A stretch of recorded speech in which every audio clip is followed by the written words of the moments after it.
Bismillahirrahmanirrahim. Assalamualaikum warahmatullahi wabarakatuh. Yang terhormat Bapak Dr. Muhammad Suhardi MPD, selaku Ketua Perkumpulan Cendekiawan Muda Indonesia, yang kami hormati Ibu Melisa Ajeng Kartika Putri MPD, selaku narasumber kita pada malam hari ini. Beliau merupakan instruktur di Guru Inspiratif Indonesia. Mungkin Bapak Ibu sudah ada yang mengenal narasumber kita pada malam hari ini. Dan yang saya hormati Bapak Ibu peserta diklat pada malam hari ini, semoga Bapak Ibu berbahagia dan sehat walafiat seperti itu. Baik Bapak Ibu, sebelum itu saya izin memperkenalkan diri, saya Lulu Arianti yang akan memandu acara kita pada malam hari ini.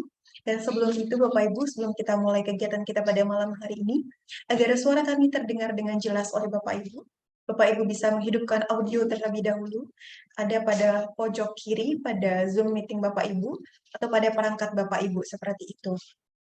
Dan sebelum itu Bapak Ibu, saya informasikan untuk kegiatan kita pada malam hari ini, yaitu ada dua sesi. Yang pertama, penjelasan materi dari narasumber kami, dan yang kedua adalah sesi diskusi atau tanya jawab.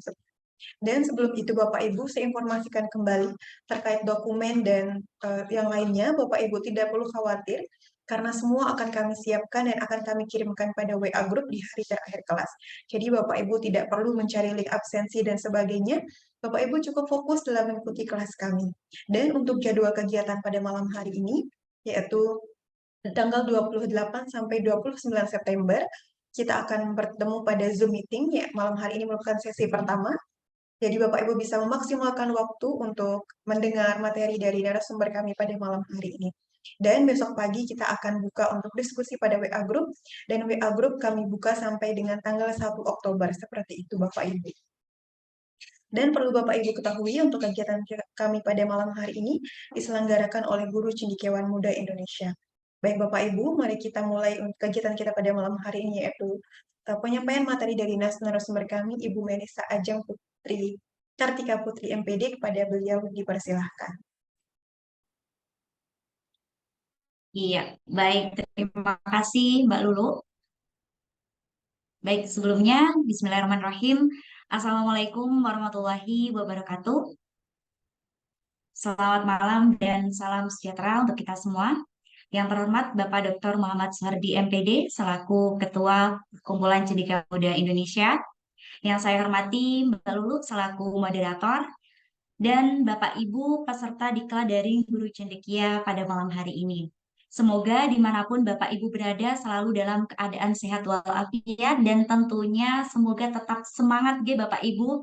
Harapannya Bapak Ibu tidak hanya antusias di malam hari ini saja, akan tetapi juga di pertemuan-pertemuan selanjutnya Bapak Ibu tetap antusias menggali terkait tema kita, yaitu penyusunan laporan PTK atau PTS yang berkualitas. Tentunya Bapak Ibu sudah familiar sekali terkait laporan PTK atau PTS.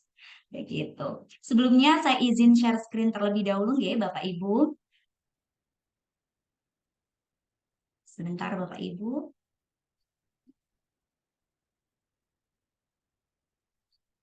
Oke. Wah, keren sekali nih Bapak Ibu, antusias banget di meeting chat, semangat, siap menyimak, keren sekali. Kalau Bapak Ibu semangat dan siap, tentunya saya juga ikut mendapatkan energi positif tersebut Bapak Ibu. Apalagi di sini banyak sekali Bapak Ibu yang on cam membersamai kami. Keren-keren sekali nih Bapak Ibu. Dari Sabang sampai Merauke semuanya hadir di sini, luar biasa. Oke, baik Bapak Ibu. Di sini kita pertemuan pertama nih Bapak Ibu sudah dipaparkan juga oleh Mbak Lulu tadi bahwasannya diklat dari Guru Cendekia ini akan dilaksanakan selama 4 hari begitu Bapak Ibu. Dan 2 hari nantinya kita maksimalkan nih Bapak Ibu untuk bisa sharing, bisa bertanya seputar penyusunan laporan PTK atau PTS yang berkualitas. Tentunya sebelum kita melangkah lebih jauh Bapak Ibu, karena ada pepatah kuno yang mengatakan bahwasanya tak kenal maka tak sayang. Oleh karena itu perkenalkan Bapak Ibu, saya Melisa Ajeng Kartika Putri. Bapak Ibu bisa memanggil saya Mbak Melisa. Saya adalah reviewer PTK atau PTS dan juga instruktur dari Guru Inspiratif Indonesia. Mungkin di ruangan Zoom meeting ini ada Bapak Ibu yang tidak asing dengan saya begitu. Salam kenal Bapak Ibu semuanya yang sudah ada di diskusi interaktif kali ini, yaitu kita bersama-sama nantinya diskusi bareng terkait PTK atau PTS, yang tentunya kita diwadahi oleh guru cendekia. Adapun topik kita hari ini, Bapak Ibu, karena akan ada banyak sekali yang kita kupas, di pertemuan pertama ini kita akan lebih memfokuskan terkait gambaran umum PTK atau PTS, kemudian menemukan ide dari PTK atau PTS, dan ketentuan penulisan laporan PTK atau PTS ini seperti apa. Dan yang terakhir terkait mengulas judul hingga bab 1 sampai bab 3. Mengapa Mbak kok nggak sampai lampiran? Nah, untuk selanjutnya kita tunggu di pertemuan kedua. Jadi bahasan kita kali ini Bapak Ibu, kita akan fokus pada 4 outline ini. Gambaran umum PTK PTS, menemukan ide, kemudian ketentuan penulisan laporan, dan mengulas judul hingga bab 3. Seperti itu, Bapak Ibu. Dan materi ini juga telah dibagikan di WhatsApp group, sehingga Bapak Ibu mungkin tidak perlu mencatat lebih, tetapi Bapak Ibu bisa nanti menanyakan apa sih yang dibingungkan, apa sih kendala yang selama ini Bapak Ibu rasakan, begitu. Nah, sebelum kita memulai materi nih, coba Bapak Ibu, saya bertanya, apakah Bapak Ibu pernah nih melakukan penelitian tindakan kelas atau sekolah? Bisa banget Bapak Ibu sampaikan di meeting chat. Silahkan Bapak Ibu, akan saya tunggu nih.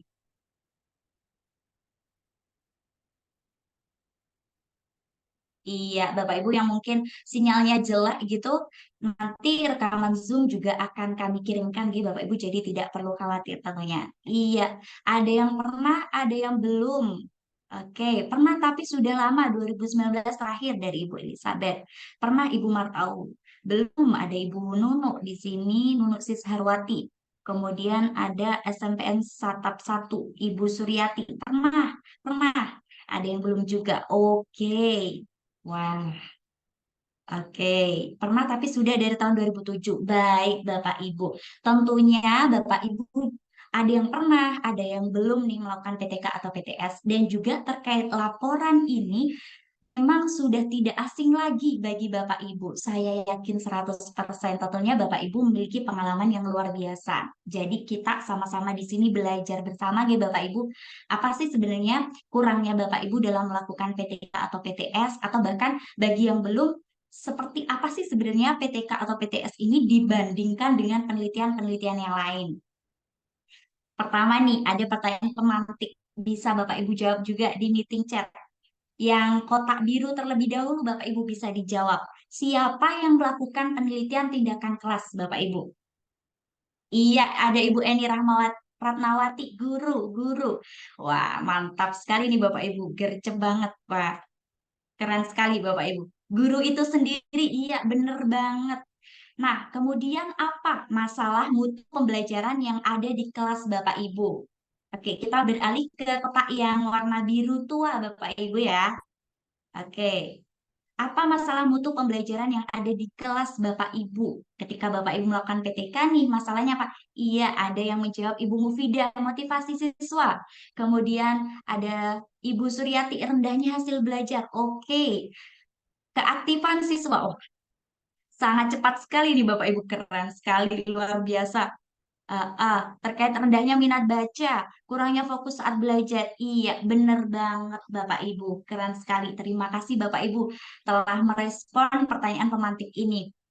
Jadi benar banget Bapak Ibu. Ternyata Bapak Ibu sudah eh, familiar banget nih dengan penelitian tindakan kelas. Jadi kita bahas yang penelitian tindakan kelas terlebih dahulu.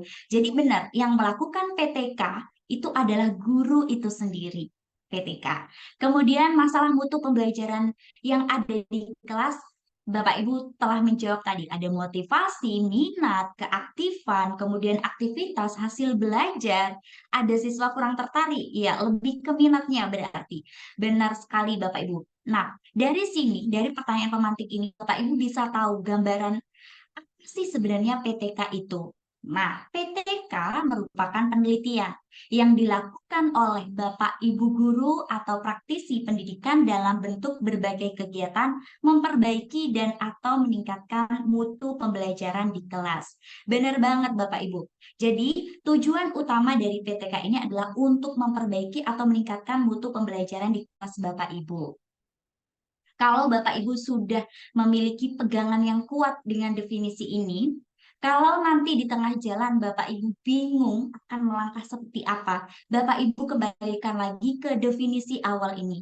Oh, PTK dilakukan oleh guru itu sendiri. Dan tujuannya apa? Tujuannya untuk memperbaiki atau meningkatkan mutu pembelajaran di kelas.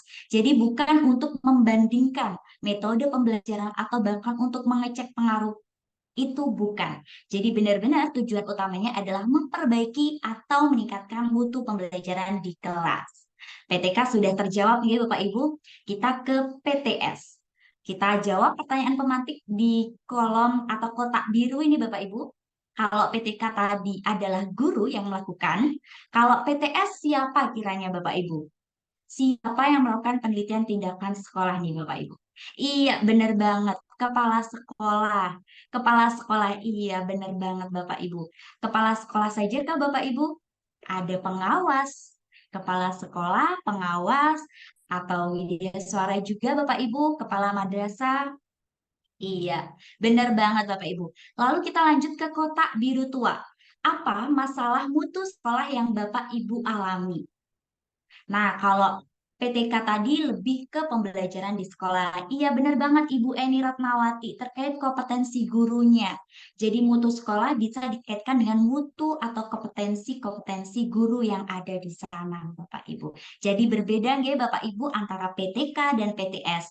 Akan tetapi tetap dalam satu rumpun penelitian tindakan atau action research. Iya, benar banget Bapak Ibu. Terima kasih Bapak Ibu yang sudah antusias. Jadi dari sini kita bisa mendefinisikan apa sih sebenarnya PTK ini, PTS ini. Ya, benar banget, kurangnya kinerja. Nah, PTS merupakan penelitian yang dilakukan oleh kepala sekolah, pengawas ataupun praktisi dalam bentuk berbagai kegiatan memperbaiki atau meningkatkan mutu di sekolah tersebut. Jadi sudah paham ya Bapak Ibu bedanya antara PTK dan PTS. Nah, kalau Bapak Ibu sudah mendefinisikan PTK dan PTS, lalu kita lanjut nih Bapak Ibu. Kita lanjut ke karakteristik yang ada pada PTK atau PTS. Untuk apa sih Mbak kita mengenal karakteristik ini? Agar nanti Bapak Ibu ketika melakukan penelitian ini tidak tercampur aduk dengan penelitian yang lain. Nah, dari pengertian yang telah kita definisikan bersama tadi, Bapak Ibu, kita dapat menemukan karakteristik PTK atau PTS yang membedakan dengan penelitian lainnya. Yang pertama, Bapak Ibu, di sini ada an inquiry of practice from within, yang mana ini mengindikasikan bahwasannya penelitian berawal dari kerisauan Bapak Ibu guru atau Bapak Ibu kepala sekolah akan kinerjanya. Jadi memang masalah yang ada itu diprakarsai oleh Bapak Ibu guru ketika melakukan PTK, Bapak Ibu kepala sekolah atau Bapak Ibu pengawas ketika melakukan PTS. Dan bukan masalah ini berasal atau ditenggarai oleh peneliti dari luar. Jadi memang eh, hal ini secara tegas Bapak Ibu, kepedulian Bapak Ibu terhadap proses pembelajaran atau terkait mutu di sekolah ini merupakan langkah awal bagi Bapak Ibu untuk melakukan sebuah penelitian untuk menyelesaikan permasalahan tersebut. Jadi memang benar-benar masalah ini berasal dari kesadaran Bapak Ibu, risaunya Bapak Ibu akan kinerja yang telah Bapak Ibu lakukan. Yang kedua, Bapak Ibu, self-reflective inquiry. Ini menjadi karakteristik yang paling esensial dari PTK. Karena penelitian tindakan ini adalah penelitian karena refleksi diri. Jadi kita merefleksi diri terhadap hal-hal yang telah kita lakukan, Bapak Ibu. Ibaratnya kita itu bercermin, apa sih yang telah saya lakukan tadi? Apa sih yang telah saya lakukan tindakan-tindakan selama di kelas atau bahkan untuk Bapak Ibu kepala sekolah ataupun pengawas terhadap sekolah tersebut. Nah, dari situ tindakan-tindakan itu Bapak Ibu mulai merefleksi apa sih sebenarnya yang telah saya lakukan, apa kelebihannya, apa kelemahannya, dan apa permasalahan yang ada. Nah, dari situ Bapak Ibu itu adalah karakteristik PTK atau PTS yang paling esensial. Dan Bapak Ibu terkait PTK atau PTS ini metode utamanya adalah bersifat agak longgar. Walaupun agak longgar, Bapak Ibu akan tetapi tetap mengikuti kaidah-kaidah penelitian yang ada. Jadi tetap mengikuti penelitian secara sistematis begitu. Memang bersifat agak longgar Bapak Ibu. Dan yang ketiga, karena PTK atau PTS ini Bapak Ibu lakukan di kelas atau sekolah Bapak Ibu masing-masing, jadi fokus penelitian ini berupa kegiatan pembelajaran di kelas, yaitu antara guru dan siswa. Kalau PTS berarti antara kepala sekolah dan guru atau antara pengawas dan Bapak Ibu guru, begitu. Dan karakteristik yang terakhir adalah tujuannya sama-sama memperbaiki. Memperbaiki apa? Kalau PTK berarti pembelajaran yang ada di kelas tersebut. Kalau PTS berarti terkait mutu di sekolah tersebut. Dan di Kalim ini ada pernyataan di Bapak Ibu, ciri khasnya ada siklus. Nah, paling penting sekali dari PTK atau PTS yang membedakan dari penelitian lainnya itu adalah siklus. Di mana tindakan atau perbaikan yang akan Bapak Ibu lakukan ini dilakukan secara berulang-ulang hingga kapan? Hingga benar-benar menghasilkan suatu hal yang Bapak Ibu inginkan, yaitu untuk memperbaiki proses pembelajaran bagi PTK dan PTS untuk mutu di sekolah. Jadi benar-benar hingga hasilnya ini terbaik begitu Bapak Ibu. Maka dari itu ciri khasnya adalah adanya siklus. Nah, kalau kita sudah membahas terkait karakteristik, sudah bahas definisi juga tadi, tentunya sekelebat Bapak Ibu akan berpikir alasan mengapa Bapak Ibu perlu melakukan PTK atau PTS ini. Padahal Bapak Ibu di sekolah sudah banyak kerjaan yang menumpuk begitu ya Bapak Ibu. Pasti banyak kegiatan-kegiatan di sekolah. Kemudian ada administrasi-administrasi yang harus dikerjakan. Kemudian Bapak Ibu ada pertanyaan juga. Padahal kan Mbak bisa peneliti-peneliti lain yang mengerjakannya. Atau bahkan hasil penelitian peneliti lain pun juga bisa kita terapkan loh Mbak, begitu. Nah, untuk mengurangi rasa antipati seperti hal tersebut Bapak Ibu, mungkin beberapa alasan-alasan yang saya paparkan di sini bisa membangkitkan semangat Bapak Ibu untuk melakukan penelitian tindakan kelas atau penelitian tindakan sekolah. Di mana untuk alasan ini tidak hanya sekedar em, dapat angka kredit begitu ya Bapak Ibu, tetapi benar-benar ini alasan yang mungkin bisa membuat Bapak Ibu lebih semangat lagi selain dari bisa digunakan untuk angka kredit begitu.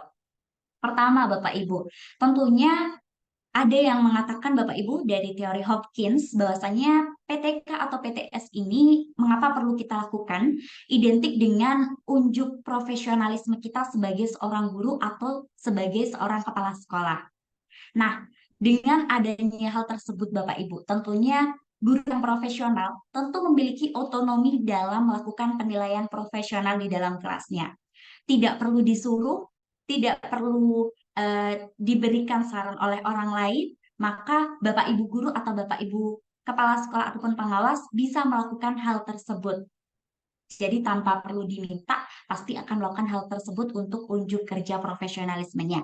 Nah, hal ini Bapak Ibu tidak menutup kemungkinan juga bagi Bapak Ibu untuk menerima saran atau masukan dari luar, baik itu dari rekan sejawat atau bahkan ketika Bapak Ibu berkolaborasi dengan dosen dari univ lain, mungkin ada saran atau masukan terkait masalah-masalah di kelas Bapak Ibu bisa Bapak Ibu terima, juga bisa Bapak Ibu tolak. Nah, hal itu tentunya menyesuaikan dengan apa yang sedang Bapak Ibu rasakan. Jadi, Bapak Ibu bisa menggunakan professional judgment-nya untuk menilai, oh masalah dari rekan saya ini ternyata benar terjadi di kelas saya. Jadi, dengan adanya otonomi ini tidak menutup kemungkinan Bapak Ibu untuk menerima saran atau masukan dari luar juga, begitu. Dan yang kedua, Bapak Ibu, mengapa Bapak Ibu perlu melakukan PTK ataupun PTS? Karena ketidaktepatan paradigma penelitian luar dalam membantu guru memperbaiki kinerjanya dalam mengajar. Seperti contohnya sebagai berikut Bapak Ibu.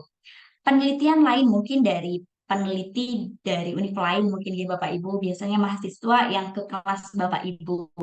Terkadang ada metode yang disarankan untuk kita. Masalahnya pun tidak sesuai dengan yang ada di kelas kita, tetapi masalahnya membawa dari masalah luar untuk ditelitikan di kelas kita.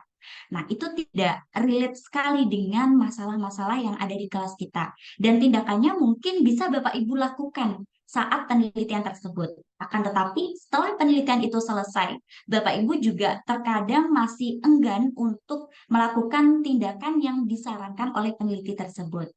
Jadi, Bapak Ibu ini tidak sesuai dengan apa yang ada di kelas Bapak Ibu sendiri atau yang ada di sekolah Bapak Ibu sendiri. Jadi ketidaktepatan paradigma penelitian luar biasanya itu yang bisa membangkitkan Bapak Ibu melakukan penelitian ini.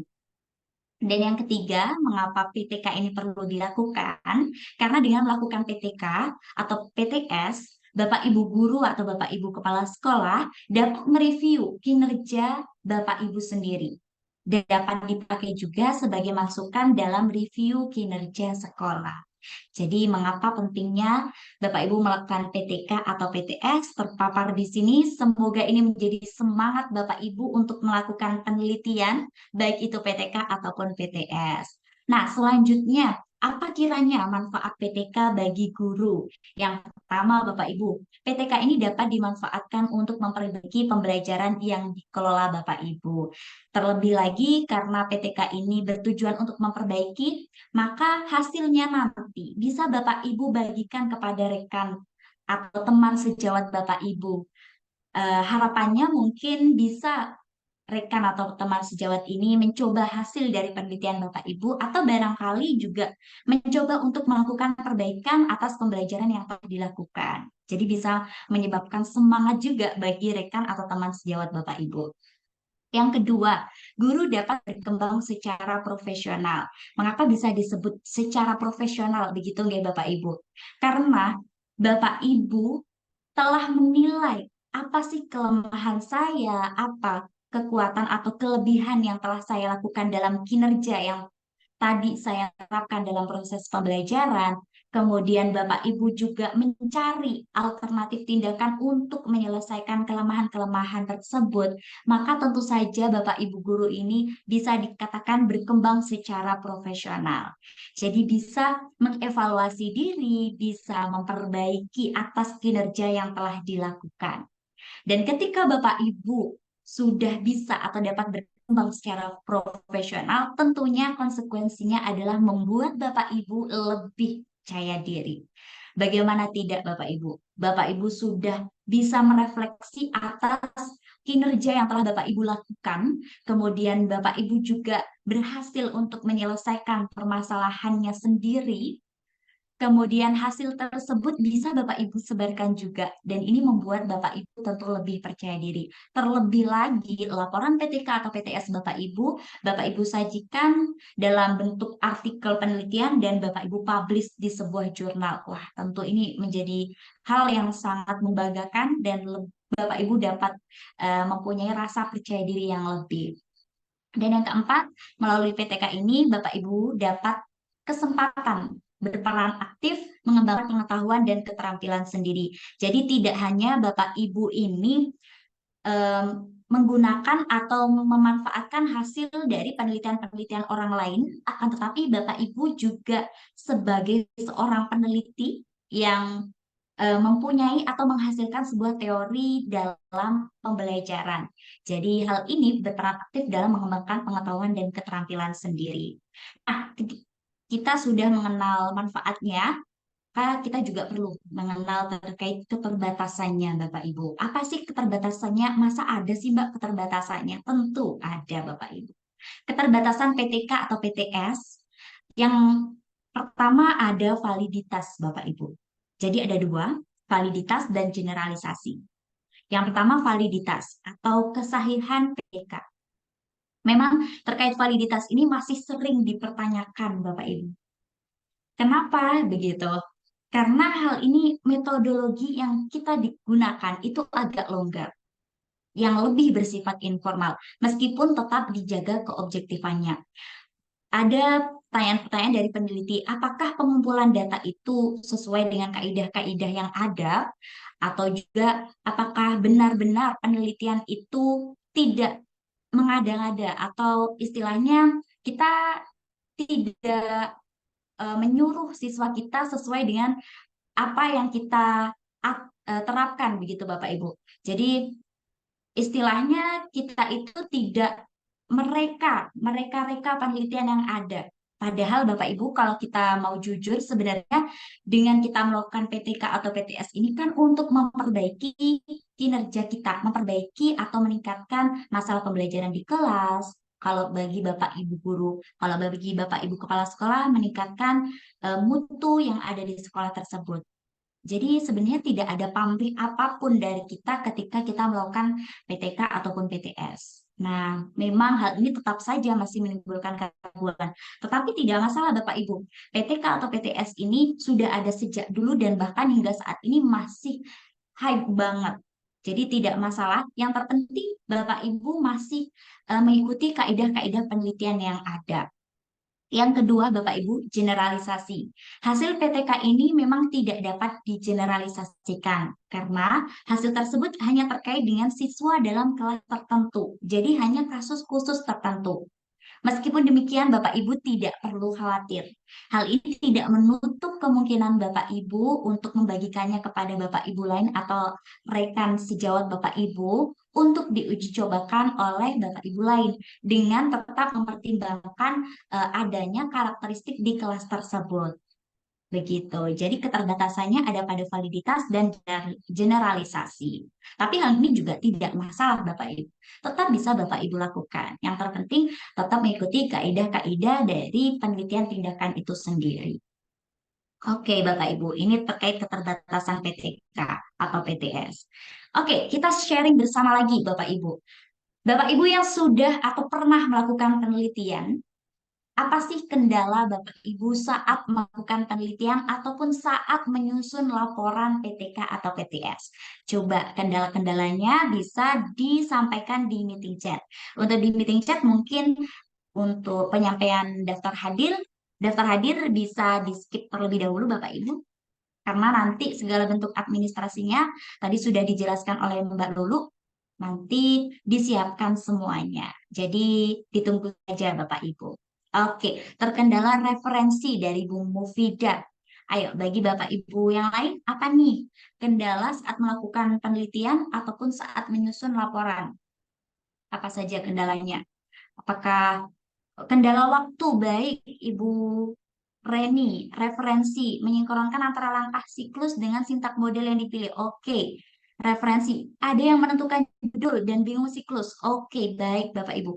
Ada yang terkendala waktu, menentukan solusi awal apa yang harus diterapkan. Oke, kurangnya referensi. Baik Bapak Ibu. Jadi, secara garis besar gitu, saya sudah menyimpulkan ada yang waktu, terkendala referensi, bingung menentukan judul, menentukan tindakan, kemudian bingung masih terkait siklusnya gimana. Oke, kita kupas nih Bapak Ibu satu persatu. Jadi nanti bagian-bagian penting bisa Bapak Ibu tulis agar saat melakukan penelitian atau saat menyusun laporan Bapak Ibu tidak bingung lagi. Kita coba bahas satu persatu Bapak Ibu. Nah, bagi Bapak Ibu yang belum pernah melakukan PTK ataupun PTS, tentunya Bapak Ibu bingung bagaimana cara menemukan atau menentukan ide penelitian tindakan. Yang pertama Bapak Ibu bisa lakukan adalah karena PTK atau PTS ini bermula dari masalah, maka langkah awal yaitu mengidentifikasi masalah yang terjadi di kelas atau di sekolah Bapak Ibu. Oke, baik Bapak Ibu, kendalanya saya baca nggih Bapak Ibu, ini saya lanjutkan. Oke. Nah, mengidentifikasi masalahnya seperti apa, Mbak? Begitu.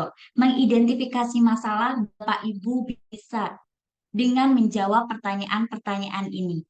Jadi, hal yang dibutuhkan Bapak Ibu adalah kejujuran dan kesadaran. Sebenarnya masalah itu ada di kelas atau di sekolah Bapak Ibu. Akan tetapi masih kabur Bapak Ibu. Karena saking banyaknya permasalahan, bingung nih masalah apa ya yang bisa saya angkat menjadi penelitian tindakan kelas ataupun penelitian tindakan sekolah. Bapak Ibu silakan bisa menjawab pertanyaan-pertanyaan ini nantinya. Jadi siapkan secari kertas, kemudian jawab pertanyaan-pertanyaan yang ada ini. Apa yang sedang terjadi di kelas saya? Apa yang terjadi di sekolah saya? Masalah apa yang ditimbulkan oleh kejadian itu? Apa ya pengaruh masalah tersebut bagi kelas saya? Dan sampai pertanyaan ini, pertanyaan kelima, silahkan Bapak Ibu nanti bisa jawab. Begitu. Nanti bisa dijawab, ditulis di secari kertas Bapak Ibu. Kalau mengidentifikasi masalah. Yang dibutuhkan apa Mbak? Yang dibutuhkan adalah kejujuran dari dalam hati Bapak Ibu atas kinerja yang telah Bapak Ibu lakukan. Ketika Bapak Ibu sudah menjawab pertanyaan ini dan sudah ada jawaban terkait masalah-masalah yang ada di kelas, langkah selanjutnya adalah menetapkan masalah yang layak dipecahkan. Tentunya tidak semua permasalahan yang ada itu Bapak Ibu angkat jadi penelitian. Tetapi pilih yang layak dipecahkan dalam PTK. Layak tidaknya bagaimana, Mbak? Gitu. Nah, tentunya masalah mana yang mungkin dipecahkan? Apakah semua masalah layak dipecahkan melalui PTK? Hal ini berpedoman pada rambu-rambu berikut, Bapak Ibu. Yang pertama, rambu-rambu ini eh, kita bisa baca dari referensi MILS tahun 2000, Bapak Ibu. Yang pertama, melibatkan kegiatan belajar mengajar. Itu untuk PTK, Bapak Ibu. Dan yang kedua, mungkin ditangani oleh Bapak Ibu guru. Ketiga, sangat menarik minat Bapak Ibu guru. Dan keempat, ingin diubah atau diperbaiki oleh Bapak Ibu guru. Jadi rambu-rambu ini bisa Bapak Ibu jadikan pegangan. Masalah mana yang kira-kira bisa saya tetapkan sebagai masalah PTK dari sekian banyaknya permasalahan yang telah saya tulis tadi. Begitu ya Bapak Ibu. Jadi silakan berpegang pada rambu-rambu ini untuk menentukan masalah-masalah yang bisa Bapak Ibu angkat untuk penelitian tindakan. Ketika Bapak Ibu sudah menetapkan masalah yang layak, silakan Bapak Ibu analisis masalah tersebut dengan mengumpulkan data yang terkait dengan masalah tersebut.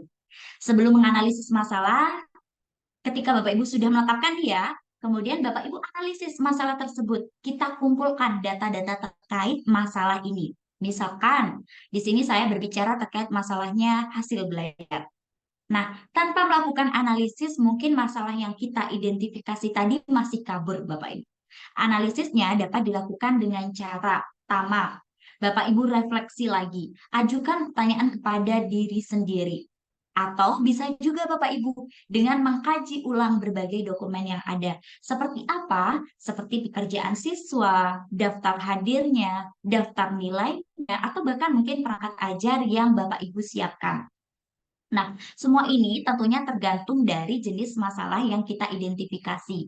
Kalau masalahnya hasil belajar, boleh Bapak Ibu mengkaji ulang berbagai dokumen terkait hasil belajar, baik itu dari pekerjaan siswa, daftar hadir, atau daftar nilai. Begitu. Nah, ketika Bapak Ibu sudah menganalisis permasalahan tersebut, kemudian Bapak Ibu langkah terakhirnya adalah merumuskan masalah dan merencanakan tindakan perbaikan. Merumuskan masalah di mana Bapak Ibu guru perlu memfokuskan perhatiannya pada masalah yang mungkin dapat ditanggulangi. Jadi masalah tersebut perlu Bapak Ibu pertimbangkan apakah masalah ini dapat saya tanggulangi ya, begitu. Dan memang memerlukan prioritas untuk ditangani. Dan yang kedua, untuk merencanakan tindakan setelah Bapak Ibu rumuskan permasalahan yang ada dari sekian banyaknya permasalahan di kelas atau di sekolah, Bapak Ibu perlu membuat rencana perbaikan dengan memilih alternatif tindakan. Nah, alternatif tindakan di sini seperti apa begitu? Di sini saya membagi alternatif tindakan untuk PTK dan untuk PTS ya. Untuk alternatif tindakan PTK, Bapak Ibu bisa memilih model pembelajaran, metode pembelajaran, media atau alat peraga. Nah, Bapak Ibu perhatikan tips di sini. Bapak Ibu bisa mengkaji teori yang ada. Jadi kan Bapak Ibu bingung nih, masalah saya hasil belajar nih Mbak. Lalu tindakan saya apa ya Mbak? Saya bingung sekali. Nah, Bapak Ibu bisa nih mengkaji teori yang ada. Bapak Ibu bisa mengkaji hasil penelitian-penelitian yang sudah ada. Bisa juga Bapak Ibu diskusi dengan teman sejawat atau bahkan merefleksi dari pengalaman Bapak Ibu sendiri. Entah itu Bapak Ibu akan memilih model, metode, atau media. Kemudian model dan metode ini sering terjadi kesalahan Bapak Ibu. Terkadang ini disebut model, ternyata ini metode, begitu. Salah dalam menyebutkan saja. Gimana Mbak sebenarnya perbedaan antara model dan metode? Kalau model Bapak Ibu, sintaks pembelajaran itu terlihat jelas. Kemudian sintaks tersebut bisa Bapak Ibu kembangkan. Bagian penting yang perlu Bapak Ibu ketahui, kalau model pembelajaran ini mengatur kegiatan dari awal hingga akhir kegiatan inti. Kalau metode, sintaksnya tidak terlihat jelas, tetapi hanya sebatas langkah-langkah saja dan tidak harus menyeluruh kegiatan inti. Contoh-contoh model pembelajaran yang mungkin bisa Bapak Ibu terapkan, ada discovery learning, kemudian ada problem based learning, project based learning, ini yang lagi hype banget ya Bapak Ibu di kurikulum Merdeka. Kemudian ada contextual teaching and learning, ada cooperative learning. Nah, tentunya hal ini Bapak Ibu sintaksnya itu mulai dari awal hingga akhir, menyeluruh kegiatan intinya itu terlihat atau nampak jelas sekali. Nah, kalau metode sintaksnya itu tidak terlihat jelas, terkadang hanya sebatas langkah-langkah saja, seperti NHT Bapak Ibu, number head together, di mana Bapak Ibu bisa langsung dengan bagi ke kelompok begitu. Nah, itu hanya sebatas langkah-langkah saja, tidak menyeluruh seperti pada problem based learning. Mungkin kalau problem based learning dimulai dari permasalahan dulu nih awalnya. Nah, itu kan terlihat jelas di Bapak Ibu, mengatur dari kegiatan awal hingga akhir kegiatan intinya. Kalau metode contohnya apa? Ada number head together, ada role playing atau bermain peran, ada demonstrasi, ada bermain puzzle, ada example dan non-example, dan masih banyak lainnya yang bisa Bapak Ibu kaji dari teori-teori yang sudah ada atau hasil penelitian lain. Kalau media atau alat peraga, mungkin di sini Bapak Ibu ingin menggunakan media. Silakan Bapak Ibu gunakan segala bentuk alat atau bahan yang digunakan dalam proses pembelajaran untuk membantu siswa memahami materi pelajaran dengan lebih mudah dan efektif. Media di sini ada banyak sekali yang bisa Bapak Ibu terapkan. Mungkin ketika ingin beli media, ada video conference yang di sini banyak sekali. Ada Zoom Meeting, Microsoft Teams, Google Meet, BWB, Jitsi Meet, dan sosial media yang mungkin lagi marah adalah TikTok, LMS, Learning Management System, silakan Bapak Ibu bisa pilih. Ada Presentation and Animation, yang saya pakai ini adalah Canva, Bapak Ibu. Ada Quizmaker, Quizizz, Google Form, dan masih banyak lainnya yang mungkin bisa Bapak Ibu pilih begitu ketika Bapak Ibu ingin tindakannya terkait media pembelajaran. Dan ini ada juga screen recorder and video editor. Nah, itu untuk alternatif tindakan PTK. Kalau PTS, Bapak Ibu, silakan juga sama tipsnya. Bapak Ibu kaji teori-teori yang sudah ada, hasil penelitian PTS yang sudah ada, atau diskusi dengan teman sejawat, atau bahkan refleksi pengalaman Bapak Ibu sendiri sebagai kepala sekolah atau pengawas. Ada supervisi akademik yang tentunya masih banyak lagi jenis-jenisnya Bapak Ibu. Tentunya Bapak Ibu sudah paham sekali dengan supervisi-supervisi yang ada. Ada in-house training, ada workshop, ada penerapan reward and punishment, kemudian ada kerja kelompok, kegiatan MGMP, coaching, pendampingan, dan masih banyak lagi lainnya. Dan referensinya bisa Bapak Ibu dapatkan di Google Scholar atau di Google Book. Nanti kalau ada kelebihan waktu, mungkin saya akan menunjukkan bagaimana Bapak Ibu mencari referensi yang ada. Kita lanjutkan ya Bapak Ibu, terkait menyusun judulnya. Nah, ketika Bapak Ibu sudah mendapatkan permasalahan dan Bapak Ibu menemukan atau Bapak Ibu memilih tindakan atau alternatif perbaikannya, selanjutnya adalah menyusun judul. Untuk judul PTK atau PTS, Bapak Ibu, yang perlu Bapak Ibu ingat adalah analogikan judul PTK atau PTS ini seperti penyembuhan suatu penyakit, sehingga ada obatnya, pasiennya, rumah sakit yang dituju tentunya Bapak Ibu. Nah, pasti ada penyakitnya. Penyakit itu apa Bapak Ibu? Ya masalah yang akan ditingkatkan atau diperbaiki. Kemudian obatnya apa? Obatnya alternatif tindakan tadi yang sudah saya paparkan. PTK ataupun PTS begitu. Kemudian pasiennya apa berarti terkait subjek penelitian Bapak Ibu dan daerah penelitian. Dari keempat unsur tersebut Bapak Ibu yang terpenting harus ada itu mencantumkan masalah serta tindakannya. Tentunya judul PTK atau PTS ini berbeda dengan penelitian-penelitian yang lain, penelitian kualitatif atau penelitian kuantitatif yang ada. Nah, kalau PTK Bapak Ibu biasanya gunakan kata penerapan, penggunaan atau upaya meningkatkan. Nah, silakan untuk rumusan judul PTK sudah lengkap sekali nih Bapak Ibu. Bisa Bapak Ibu baca di materi yang telah kami bagikan tadi. Ada penerapan pembelajaran apa untuk meningkatkan kemampuan bla bla bla. Jadi ada tindakannya, ada permasalahannya, kemudian ada subjek penelitiannya dan ada daerah penelitian Bapak Ibu, yaitu di sekolah Bapak Ibu sendiri tentunya. Dan ini silakan bisa dibaca nih Bapak Ibu di materi juga sudah lengkap. Kemudian rumusan judul PTS, di mana kalau PTS juga sama Bapak Ibu, gunakan kata-kata penerapan, upaya peningkatan, atau upaya meningkatkan. Jadi hindari kata-kata pengaruh, kemudian eksperimentasi, kemudian pengembangan, begitu. Hindari kata-kata seperti itu. Jadi Bapak Ibu bisa menggunakan penerapan, upaya meningkatkan, atau penggunaan, begitu, atau implementasi, begitu. Jadi seperti itu. Bisa Bapak Ibu ingat-ingat bahwasanya judul PTK atau PTS itu harus ada masalah dan harus ada tindakannya. Oke, untuk judul sudah nih Bapak Ibu. Nah, lalu bagaimana saya bisa menyusun PTK atau PTS yang berkualitas? Apa saja yang perlu saya pahami terkait penyusunan tersebut? Samakah dengan menyusun penelitian pada umumnya? Tentu terbersih pertanyaan-pertanyaan ini Bapak Ibu.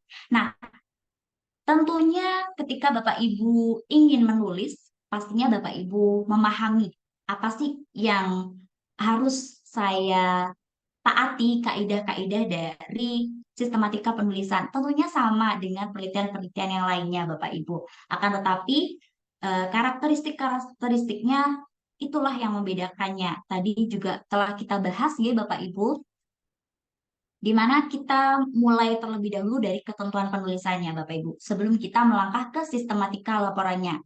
Pertama, pengutipan Bapak Ibu. Jika Bapak Ibu mengutip pendapat orang lain, baik dalam kutipan langsung ataupun kutipan tidak langsung, maka sumber harus dicantumkan secara jelas.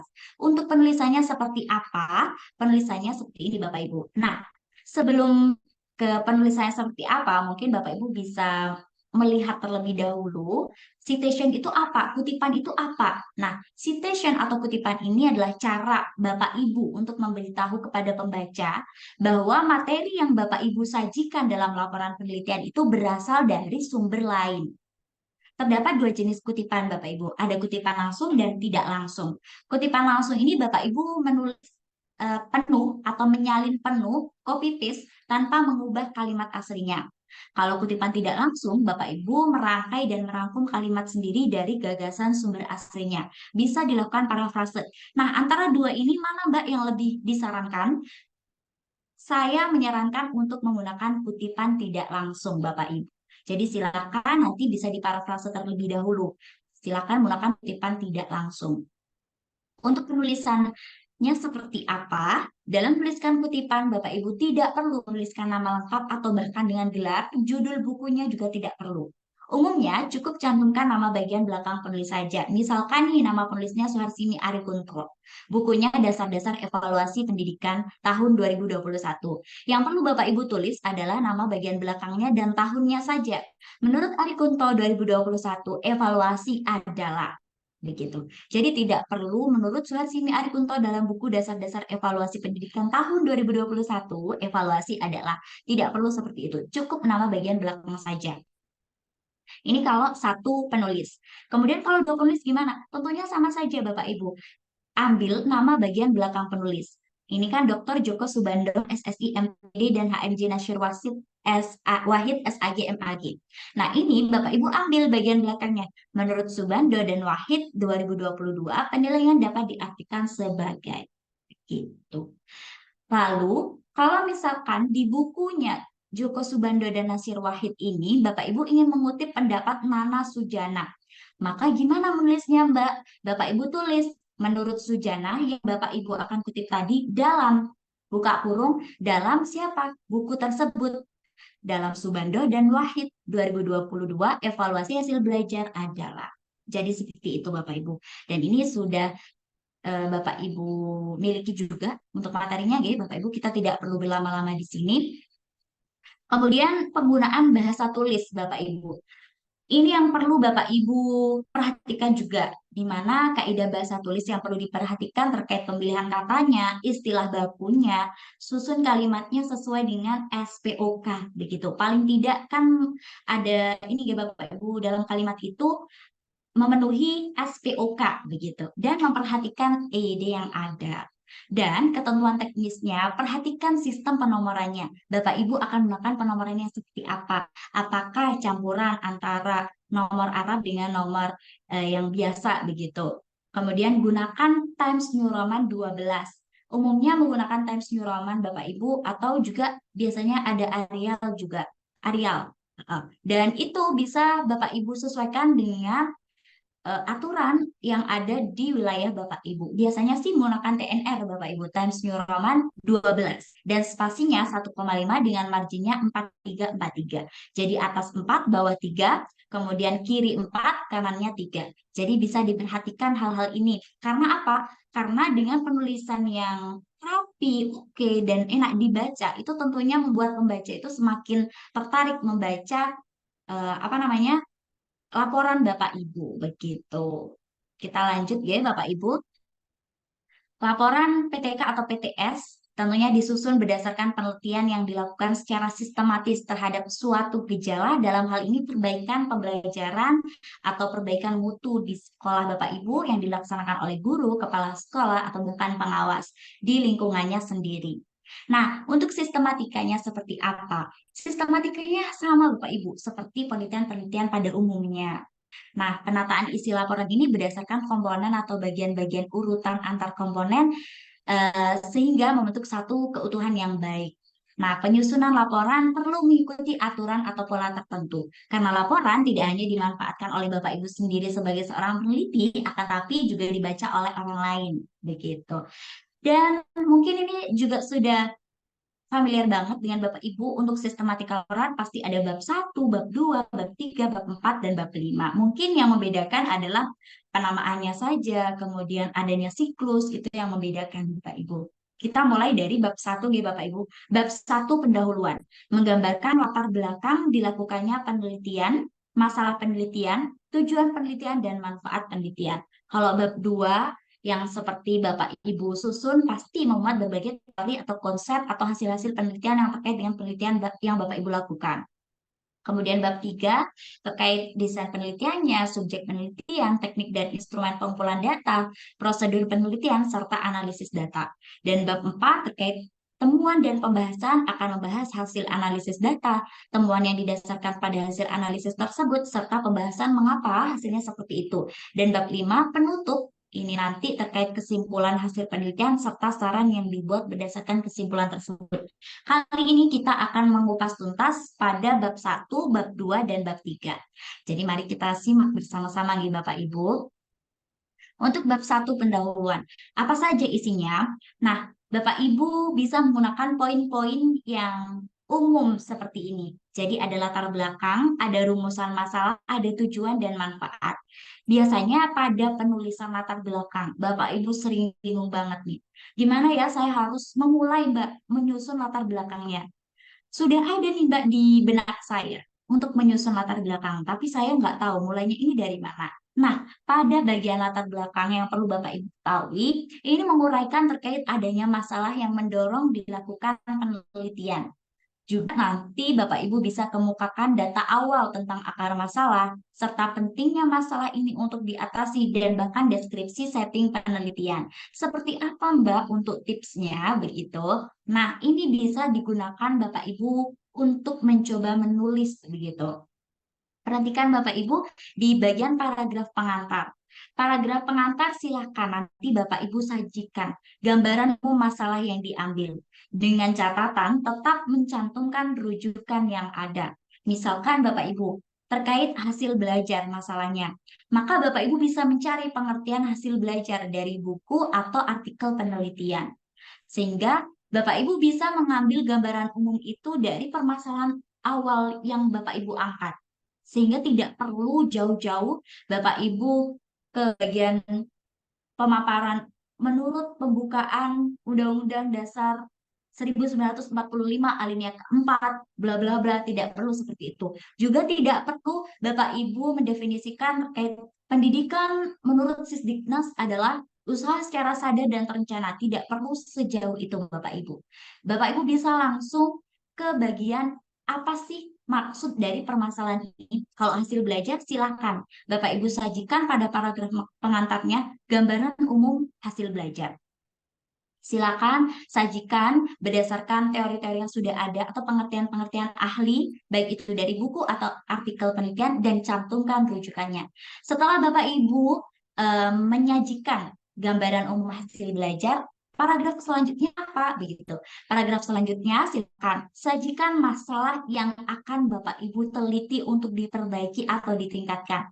Nah, uniknya PTK ataupun PTS, masalahnya itu silakan berasal dari kelas Bapak Ibu sendiri. Silakan berasal dari sekolah Bapak Ibu sendiri. Jadi tidak perlu Bapak Ibu mengungkapkan masalah yang ada di kabupaten Bapak Ibu terkait hasil belajarnya. Tidak perlu. Tapi cukup terkait masalah yang ada di kelas Bapak Ibu sendiri. Karena keunikannya itu terletak di situ Bapak Ibu.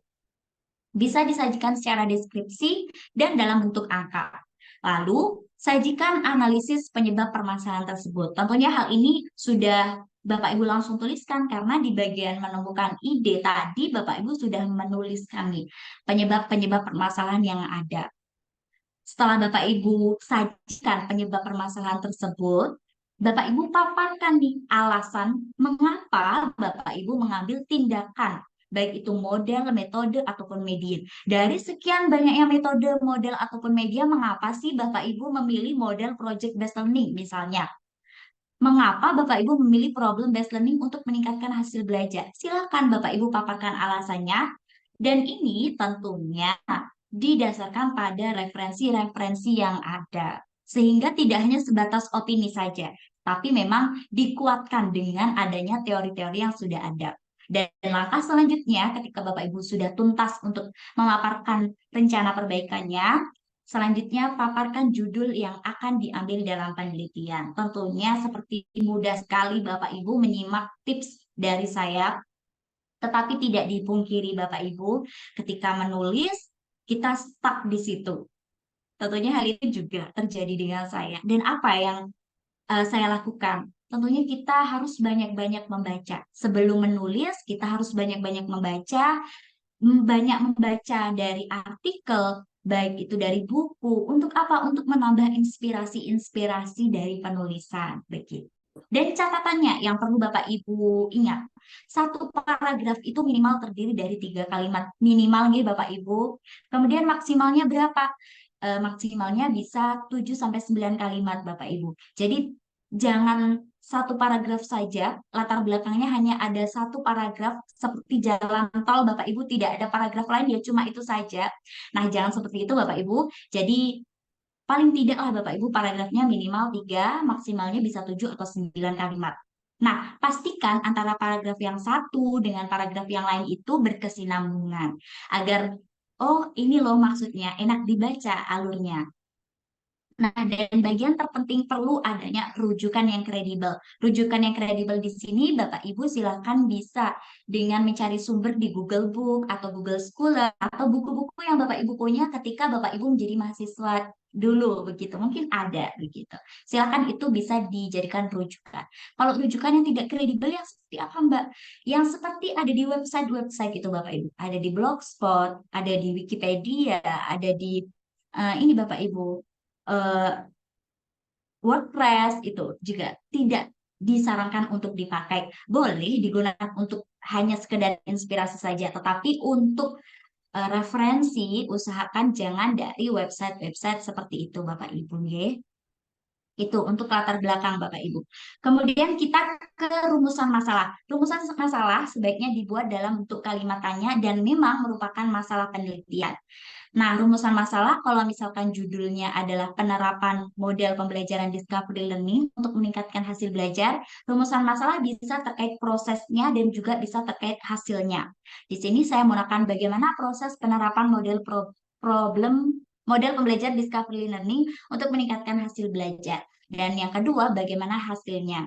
Jadi silahkan Bapak Ibu bisa boleh membuat satu atau dua rumusan masalah, tidak perlu banyak-banyak, karena penelitian yang berkualitas itu bukan dari banyaknya rumusan masalah, akan tetapi dilihat dari kualitas hasilnya dan kualitas instrumen penelitian yang nantinya akan digunakan Bapak Ibu. Begitu. Nah, mungkin ini juga yang bisa Bapak Ibu garis bawahi, bahwasanya gunakan kata tanya bagaimana Bapak Ibu. Jangan gunakan kata tanya apakah di penelitian tindakan ini. Karena kalau apakah ini bisa jawabannya ya atau tidak. Cocoknya apakah ini untuk menjawab penelitian-penelitian kuantitatif begitu Bapak Ibu. Seperti penelitian eksperimen. Apakah ada pengaruh begitu? Itu cocoknya seperti itu. Kalau penelitian tindakan karena kita memaparkan proses pembelajaran yang ada, kemudian memaparkan hasil-hasil yang ada, maka disarankan menggunakan kata tanya bagaimana. Begitu ya Bapak Ibu, jadi gunakan kata tanya bagaimana. Kemudian kita lanjut ke tujuan. Nah, tujuan penelitian ini harus sesuai dengan rumusan masalah dan tindakan perbaikan. Terkait dengan tujuan, PTK pada umumnya bertujuan untuk mendeskripsikan proses dan hasil perbaikan. Seperti ini tadi, Bapak Ibu, rumusan masalahnya kan ada proses dan ada hasil dari penerapan tersebut. Maka tujuannya pun juga harus selaras. Kalau ada dua rumusan masalah, maka akan ada dua tujuan penelitian. Di sini untuk mendeskripsikan prosesnya, yang kedua untuk mengetahui hasil dari penerapannya tersebut. Lalu manfaatnya, jelaskan manfaat penelitian ini bagi dunia pendidikan, khususnya bagi guru dan sekolah. Dalam hal ini perlu mencantumkan apa sih kira-kira sumbangan penelitian dalam meningkatkan kualitas pembelajaran, khususnya jika ada hal yang bersifat inovatif. Jadi silakan manfaat penelitian bisa Bapak Ibu tulis bagi guru, siswa, sekolah, dan penelitian lain. Begitu. Nah, untuk bab 2 Bapak Ibu, kajian pustaka.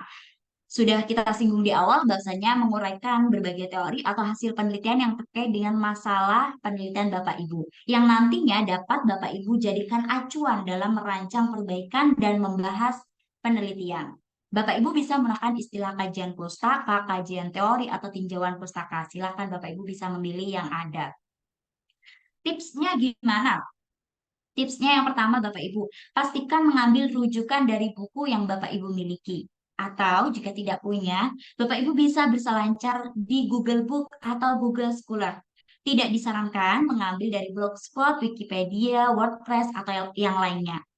Begitu. Dan yang kedua, sumber rujukan kalau bisa Bapak Ibu gunakan 10 tahun terakhir untuk buku dan 5 tahun terakhir untuk artikel. Mungkin di sini ada pertanyaan Bapak Ibu yang ada di Zoom meeting, Mbak, saya ini teorinya bukunya masih yang lama, yang baru tidak ada, apakah boleh begitu? Boleh saja Bapak Ibu. Kalaupun tidak ada yang terbaru, Bapak Ibu bisa menggunakan yang lama. Biasanya teori-teori model pembelajaran itu biasanya ada yang tahun-tahun lama. Mungkin itu bisa Bapak Ibu gunakan juga begitu. Kalau tidak ada, tidak masalah Bapak Ibu. Tapi kalau bisa, 10 tahun terakhir nih untuk buku dan 5 tahun terakhir untuk artikel. Dan yang kedua, perhatikan tulisan kutipan yang benar. Jadi kutipan silakan diperhatikan, disarankan menggunakan kutipan tidak langsung dan konsistenkan dalam menulis suatu kutipan. Untuk penulisan kutipan tadi sudah dibahas di awal Bapak Ibu dan disarankan Bapak Ibu konsisten. Maksudnya gimana? Kalau Bapak Ibu mencantumkan nama bagian belakang, kemudian tahun, dan ada mencantumkan halaman, mulai dari bab 1, maka hingga bab terakhir nantinya, kalau Bapak Ibu mencantumkan rujukannya, adanya mencantumkan halamannya. Jadi kalau di dalam penulisan laporan karya tulis ilmiah, kita memegang bagian konsisten. Jadi kalau ada halaman, maka semuanya harus ada halamannya. Nah, contohnya seperti apa penulisan bab 2, Bapak Ibu? Kalau judulnya seperti ini, penerapan model pembelajaran Discovery Learning untuk meningkatkan hasil belajar peserta didik kelas 7A pada materi bangun datar di SMP Negeri 1 Culering tahun pelajaran 2023-2024, maka bab 2-nya nanti bisa diisi apa? Bapak Ibu bisa dengan menjabarkan model pembelajaran yang Bapak Ibu gunakan, Discovery Learning. Di sini bisa Bapak Ibu paparkan pengertiannya, langkah-langkah manfaatnya. Kemudian kita ke bagian hasil belajarnya. Silakan nanti ini diulas Bapak Ibu hasil belajarnya. Pengertian hasil belajar itu gimana menurut teori-teori yang ada, kemudian faktor yang mempengaruhi hasil belajar ini seperti apa, begitu. Dan karena di sini ada materi bangun datar yang disampaikan, maka Bapak Ibu juga perlu nantinya memaparkan terkait materi bangun datar. Nah, tetapi tidak seperti di buku, tidak yang banyak sekali materinya, akan tapi bisalah dipilih yang sesuai dengan apa yang akan Bapak Ibu lakukan di penelitian tersebut. Jadi tidak perlu banyak-banyak. Dan bisa juga Bapak Ibu paparkan penelitian relevan dan hipotesis tindakan. Hipotesis tindakan ini bermula dari landasan teori dan penelitian yang relevan tentunya ya Bapak Ibu. Nah, kita lanjut ke bagian metode penelitian. Sebentar, saya clear dulu. Oke.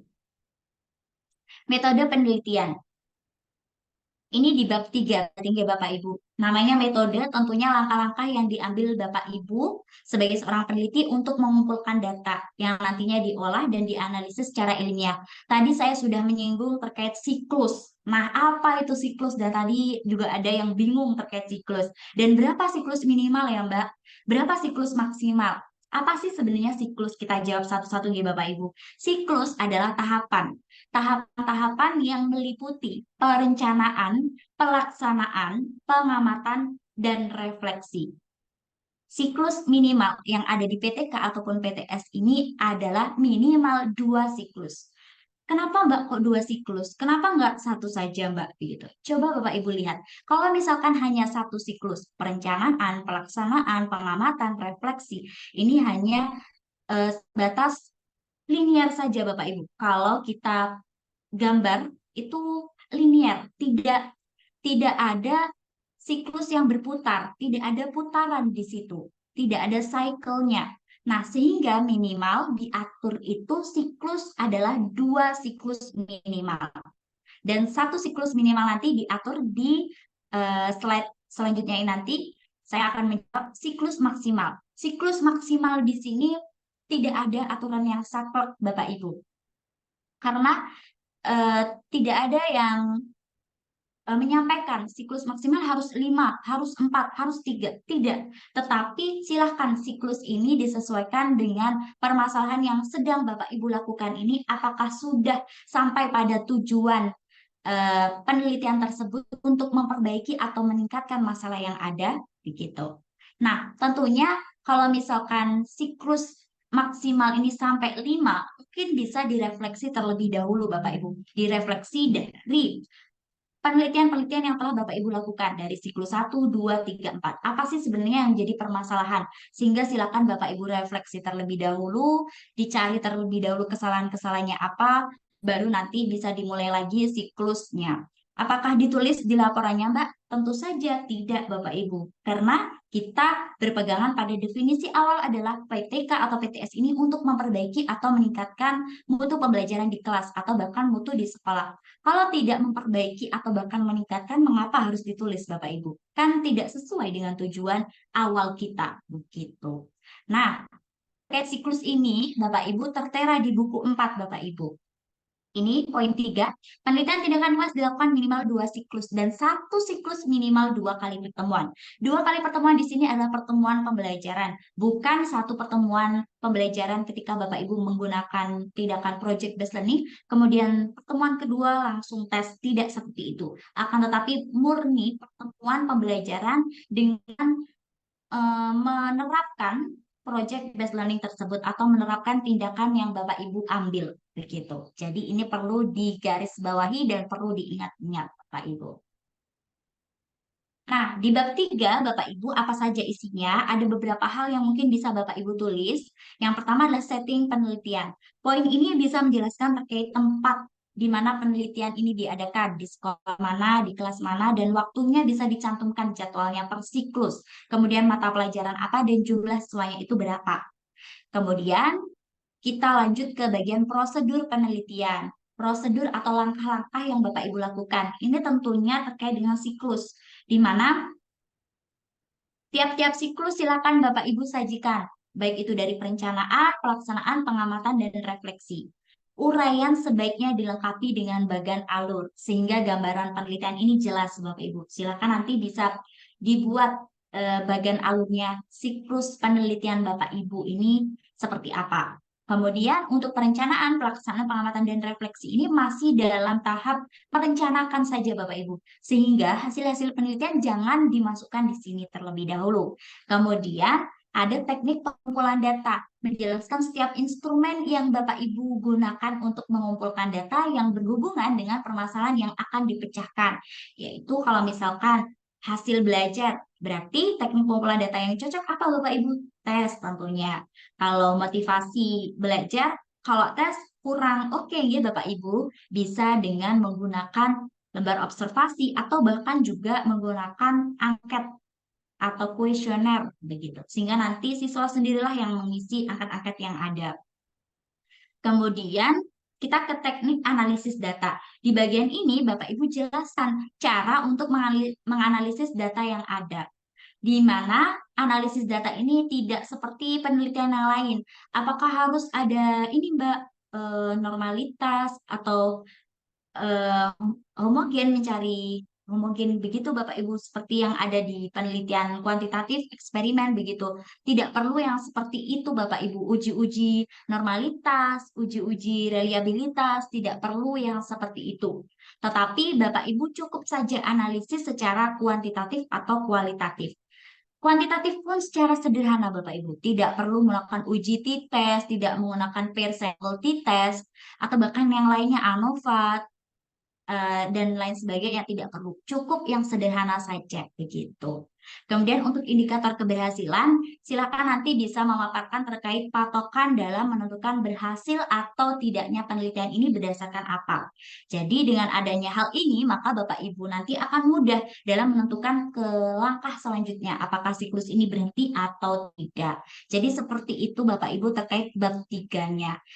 Oke, baik Bapak Ibu, mungkin itu untuk pertemuan kita pertama. Semoga bisa menjadikan Bapak Ibu termotivasi dan juga Bapak Ibu dapat mengambil ilmu-ilmu yang saya bagikan dan bisa juga nanti sharing. Begitu ya Bapak Ibu, saya kembalikan lagi ke Mbak dulu.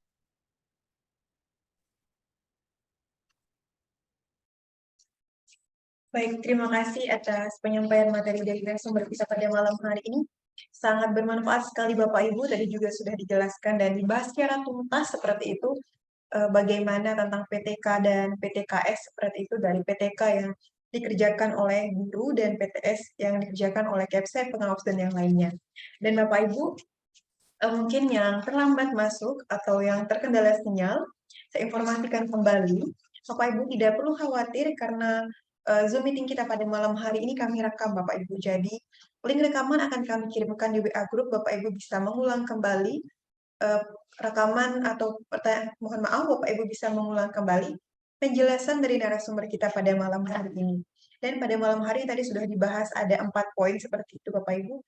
Dari gambaran umum bagaimana menemukan ide, ketentuan penulisan, dan bagaimana mengulas judul hingga bab 1 dan bab 3 seperti itu Bapak Ibu. Baik Bapak Ibu, kita akan beralih ke sesi diskusi. Bagi Bapak Ibu yang ingin bertanya, silahkan bisa melakukan raise hand Bapak Ibu dan bisa menghidupkan videonya. Baik, silahkan bagi Bapak Ibu yang ingin bertanya bisa melakukan raise hand dan menghidupkan videonya.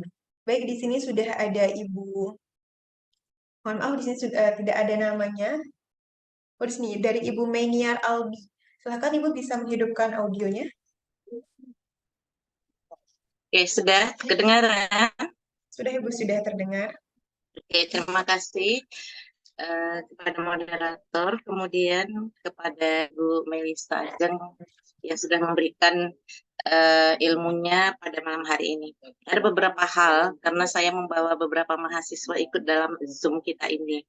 Yang pertama, saya menyampaikan kepada mahasiswa, karena saya pernah ikut penelitian tindakan kelas atau penelitian tindakan sekolah ini kemarin bersama dengan Ibu Suharsini Arikunto.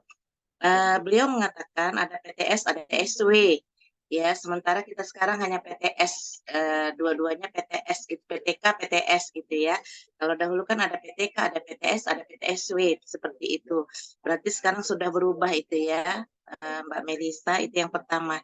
Yang kedua, boleh kita tidak memakai kuasi eksperimen untuk membandingkan gitu dalam penelitian tindakan kelas tersebut.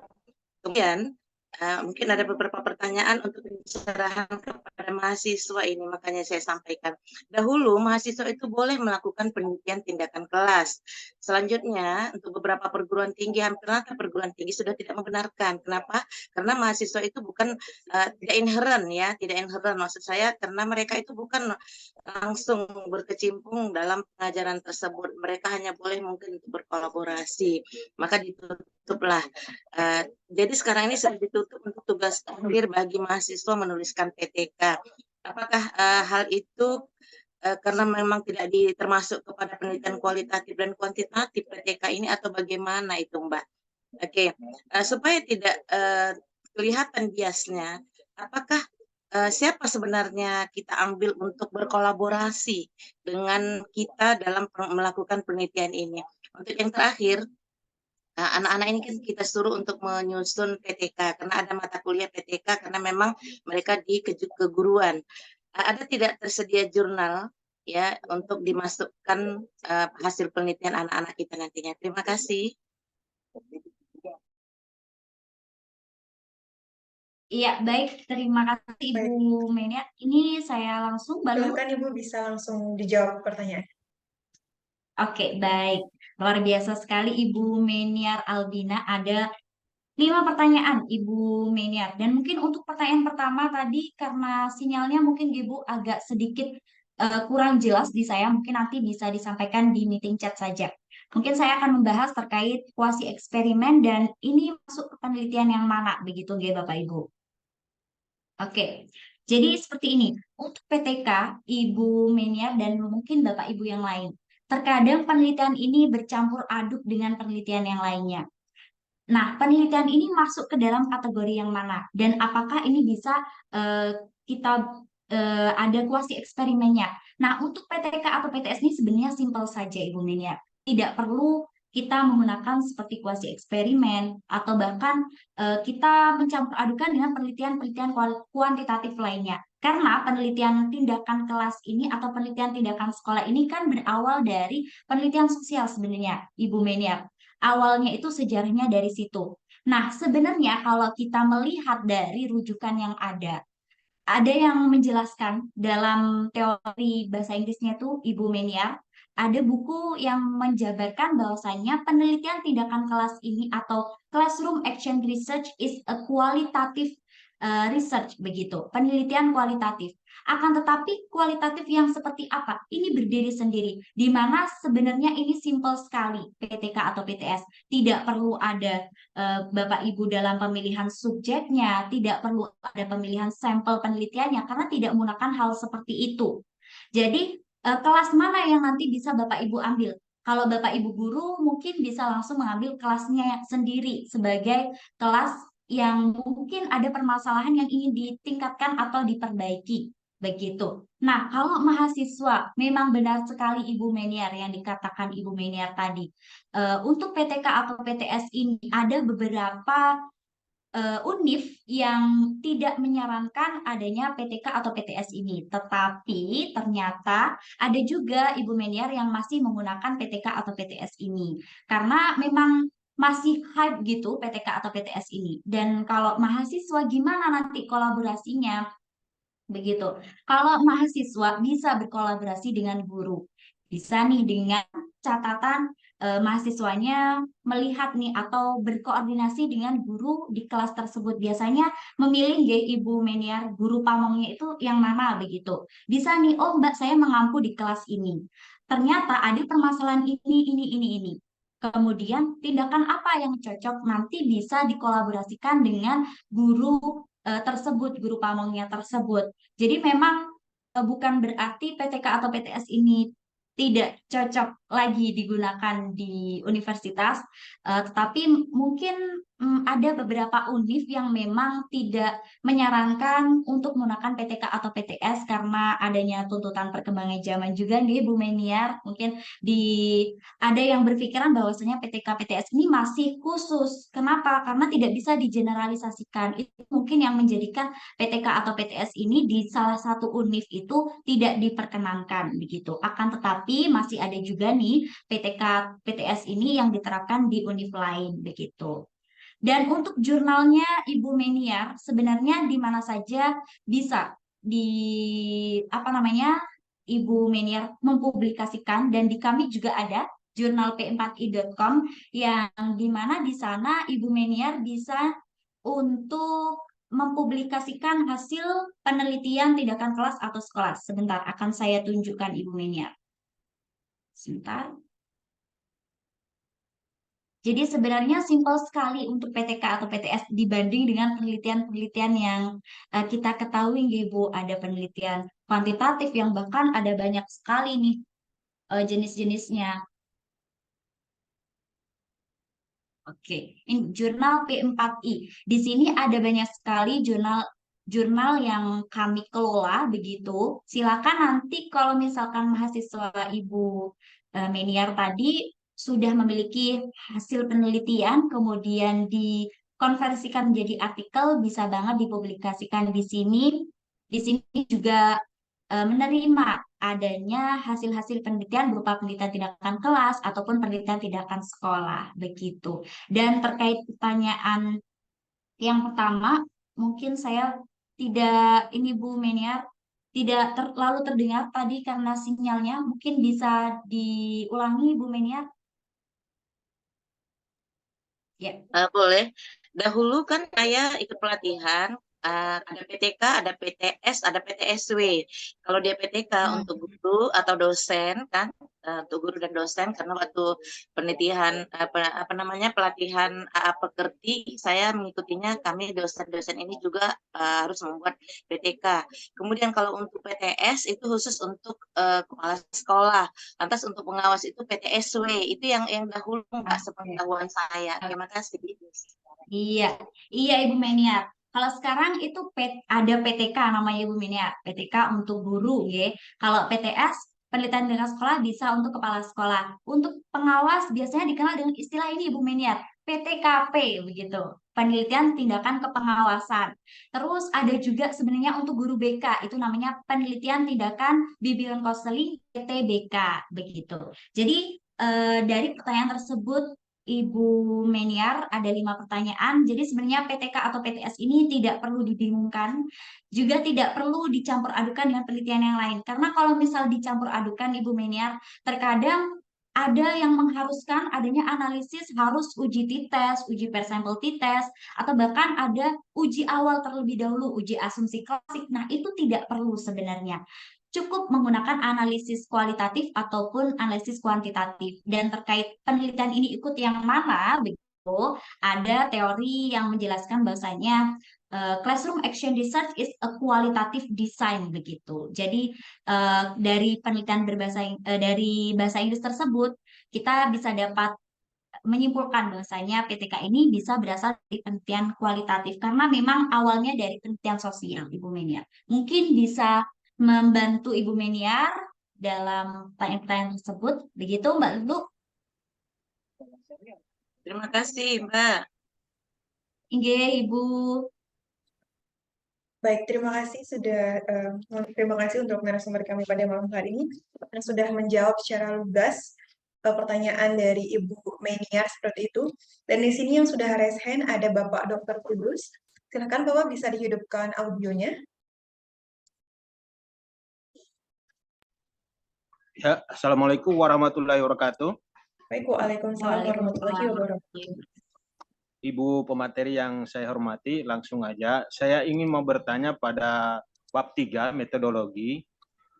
Bagaimana dengan uji validitas dan reliabilitas? Kalau menurut pemateri bahwa itu tidak perlu. Yang ingin saya tanyakan adalah bagaimana dengan data-data yang diambil? Apakah ini udah valid atau belum? Karena kalau kita tidak menggunakan uji validitas, ya gimana? Karena biasa dipakai uji analisis data observasi, kemudian analisis data individu dengan ketuntasan klasikal. Jadi ada yang masih menggunakan validitas maupun reliabilitas. Saya ingin tanyakan bagaimana dengan pemateri. Makasih Mbak. Iya, terima kasih Bapak Kudus atas pertanyaan dan mungkin ini menjadi pertanyaan yang sering sekali dipertanyakan Bapak. Jadi memang tadi kita sudah mengetahui terkait keterbatasan PTK atau PTS terletak pada validitasnya, kesahihannya. Jadi memang PTK atau PTS ini berbeda dengan penelitian yang mungkin Bapak Kudus atau bahkan Ibu Meniar tadi lakukan. Ada penelitian kualitatif, penelitian kuantitatif, yang mana instrumen kita harus diuji terlebih dahulu validitasnya. Begitu nggak Bapak Ibu? Nah, akan tetapi kalau di PTK atau PTS ini tidak ada keharusan, tidak ada kewajiban untuk uji validitas sebenarnya. Jadi memang PTK atau PTS ini ada hal tersendiri, spesial begitu. Lalu gimana begitu? Kita bisa tahu ini cocok untuk kita terapkan nantinya. Nah, validasi yang kita lakukan ini bersifat mandiri, Bapak Ibu. Jadi, ketika Bapak Ibu sudah membuat instrumen berupa lembar observasi atau angket atau bahkan soal tes, nah, Bapak Ibu silahkan cek sendiri terkait validasi atau validitas yang adanya. Jadi dilakukan secara mandiri. Oh, apakah sudah tepat dengan apa yang akan saya lakukan, apa yang akan saya terapkan dalam penelitian saya? Kalau sudah, bisa langsung saja dilakukan penelitian. Jadi tidak perlu lagi sebenarnya, tidak wajib ada terkait validasi ini sebenarnya. Dan ini juga tidak ada di buku-buku Bapak Ibu. Terkait validasi ini memang tidak ada kewajiban kita untuk memvalidasi. Bapak Ibu bisa membayangkan saja gitu. Mungkin di sini ada Bapak Ibu guru, ada Bapak Ibu dosen, ada Bapak Ibu kepala sekolah, Bapak Ibu pengawas. Kalau misalkan tadi ada yang waktunya terbatas karena waktu. Kalau misalkan divalidasi nih instrumennya, kita harus ke dosen ahli, kita harus berkolaborasi dengan dosen-dosen di univ yang ada. Nah, maka tidak akan terjadi penelitian atau penelitian untuk memperbaiki atau meningkatkan mutu pembelajaran yang ada di kelas atau di sekolah. Sehingga PTK atau PTS ini memang spesial di mana memang tidak wajib ada untuk validasinya. Sehingga kita bisa memvalidasi secara mandiri. Begitu Bapak Kudus. Mungkin ada feedback lagi Bapak Kudus. Oke. Ya, Oke, makasih Mbak. silakan. Sudah makan. Oke. Makasih Mbak. Ya. Ya, baik. Terima kasih Bapak Kudus. Baik, terima kasih untuk Bapak Kudus yang sudah bertanya. Baik, silahkan bagi Bapak Ibu yang ingin bertanya lagi melalui Zoom meeting untuk menghidupkan video dan melakukan raise hand. Namun jika tidak ada, kita akan beralih ke pertanyaan pada kolom chat. Silahkan mungkin untuk Ibu Melisa bisa langsung menjawab pertanyaan pada kolom chat. Iya, saya langsung jawab, Mbak Lulu. Terima kasih. Nah, ini ada Ibu Mufidah. Bagaimana dengan pembuatan judul PTK dengan bahasa Inggris? Karena sedang ada tugas PTK jurusan bahasa Inggris. Nah, baik itu dalam bahasa Inggris atau ada yang bahasa Arab atau bahasa yang lainnya, begitu Bapak Ibu. Nah, tetap judulnya pun, isinya pun tetap menggunakan apa namanya, menggunakan bahasa Indonesia. Dan terkait mungkin di univ Bapak Ibu begitu, di univ Bapak Ibu ada yang mengharuskan untuk di bahasa Inggriskan begitu nggih.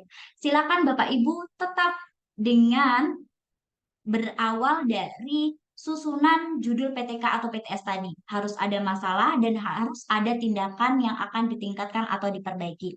Untuk bahasa Inggrisnya nanti bisa Bapak Ibu translate sendiri. Sebenarnya kalau Bapak Ibu yang mungkin di sini Bapak Ibu guru untuk kenaikan kredit, angka kredit begitu, kenaikan pangkat begitu maksudnya Bapak Ibu, itu sebenarnya tidak perlu kalau misalkan Bapak Ibu mengampu bahasa Inggris, tidak perlu di bahasa Inggris kan seluruhnya laporannya. Tetapi pengecualian untuk Bapak Ibu yang mungkin di sini mahasiswa program studi bahasa Inggris, biasanya memang laporannya dalam bentuk bahasa Inggris.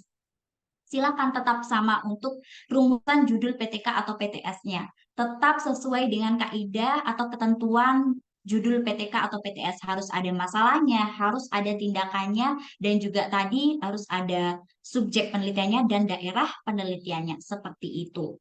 Kemudian ada dari mungkin masih belum di rename ini namanya. Kalau PTK ada RPP-nya, kalau untuk PTS apa yang harus disiapkan?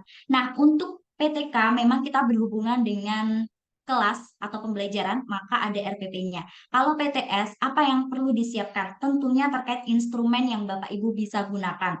Kalau terkait kompetensi, misalkan kompetensi guru dalam mengajar, maka Bapak Ibu bisa menyiapkan instrumen observasi untuk menilai terkait kompetensi tersebut dalam mengajar. Jadi perlu disiapkan instrumen-instrumen yang berhubungan dengan pengumpulan data yang akan Bapak Ibu kumpulkan. Kalau misalkan saja terkait kompetensi guru dalam pemanfaatan Google Form, berarti Bapak Ibu silakan siapkan beberapa instrumen yang ada, instrumen observasi dalam pemanfaatan Google Form yang ada. Instrumennya, pernyataan-pernyataannya, indikator-indikatornya juga harus sesuai dengan pemanfaatan Google Form tersebut.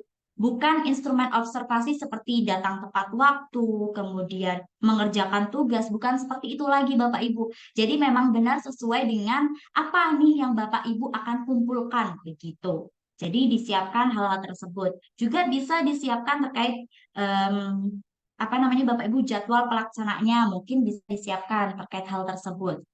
Kemudian Ibu Titin, saat mau meningkatkan kemampuan menulis, lebih baik menggunakan PJBL atau PBL. Oke, baik. Kemampuan menulis. Nah, ini Bapak Ibu seperti yang saya paparkan tadi, silakan Bapak Ibu bisa mengkaji teori-teori yang ada. Silakan Bapak Ibu bisa mengkaji hasil penelitian-penelitian yang relevan yang ada. Apakah keterampilan menulis ini lebih cocok menggunakan PJBL atau PBL? Caranya gimana, Mbak? Caranya Bapak Ibu bisa langsung ke Google Scholar. Sebentar Bapak Ibu, akan saya tunjukkan. Bapak Ibu bisa ke Google Scholar. Di sini Google Scholar. Sini. Kemudian Bapak Ibu cari kemampuan menulis PTK. PTK kemampuan menulis gitu. Nah, di sini akan banyak sekali Bapak Ibu hasil-hasil penelitian yang cocok yang mana metode atau modelnya. Apakah PJBL atau PBL, bisa Bapak Ibu cari. Misalkan, saya ingin menggunakan PJBL. Apakah kiranya cocok ya? Nah, ternyata penelitian-penelitian ini bisa Bapak Ibu kaji. Silakan Bapak Ibu kaji terlebih dahulu. Kalau PBL misalkan, PBL adakah? Ada juga Bapak Ibu kemampuan menulis untuk meningkatkan kemampuan menulis menggunakan problem based learning. Silakan bisa Bapak Ibu download ini dan Bapak Ibu silakan mengkaji adanya hasil penelitian tersebut. Nah, kemudian Bapak Ibu bingung memilih PJBL atau PBL ya, disesuaikan saja dengan pengetahuan Bapak Ibu. Bapak Ibu ini lebih oke menggunakan PJBL dalam penerapannya agar nanti tidak ada waktu yang terbuang sia-sia Bapak Ibu. Kalau misalkan Bapak Ibu masih meraba-raba dalam menggunakan PBL, takutnya nanti mengganggu adanya proses penelitian tersebut begitu. Silakan nanti bisa dikaji Bapak Ibu di Google Scholar atau Google Cendekia dengan mengkaji hasil-hasil penelitian yang ada. Begitu Bapak Ibu. Lalu mana ini Bapak Ibu? Sebentar. Bapak Agus, apakah dimungkinkan PTK gagal karena hasilnya tidak sesuai dengan patokan keberhasilan yang ditetapkan? Tentu saja namanya penelitian pasti ada yang berhasil dan ada yang gagal tentunya Bapak Ibu. Gimana kalau gagal Mbak? Gagal itu karena tidak mencapai indikator keberhasilan yang ada nih Bapak Ibu. Dimana mungkin Bapak Ibu sudah sampai ke siklus 4 ternyata masih gini-gini aja begitu. Maka apa yang Bapak Ibu lakukan? Silakan Bapak Ibu bisa menganalisis, merefleksi apa sih sebenarnya yang saya lakukan tadi di penelitian-penelitian tersebut, apa yang kurang begitu. Dari refleksi terhadap penelitian-penelitian atau siklus-siklus yang telah Bapak Ibu lakukan, kemudian Bapak Ibu bisa mengambil, oh ini loh saya ternyata kurangnya di sini. Mungkin kalau dalam penerapan tindakan PBL, guru masih kurang ikut serta dalam siswa atau kurang adanya stimulus ke siswanya. Mungkin saya akan menstimulus siswa tersebut sehingga nantinya hasilnya itu juga sesuai begitu. Mungkin bisa dengan adanya hal-hal sederhana seperti itu Bapak Ibu. Jadi bisa direfleksi ulang siklus-siklus yang telah Bapak Ibu lakukan. Kalau sudah direfleksi, maka Bapak Ibu silakan merencanakan mulai dari awal. Kalau yang gagal gimana? Yang gagal ya tidak masalah Bapak Ibu, tidak perlu ditulis begitu. Karena definisi awal kita adalah untuk memperbaiki atau meningkatkan mutu pembelajaran di kelas. Gitu.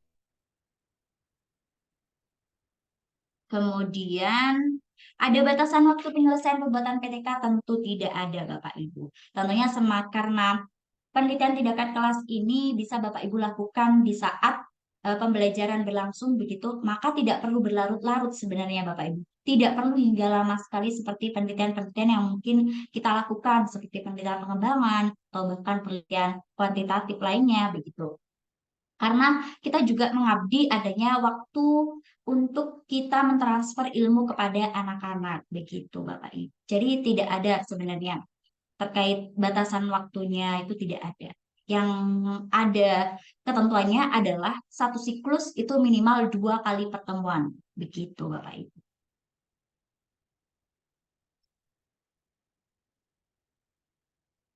Oke, untuk Ibu Triani, bagaimana mengatasi kendala ketika menyusun latar belakang masalah saat menyusun PTK?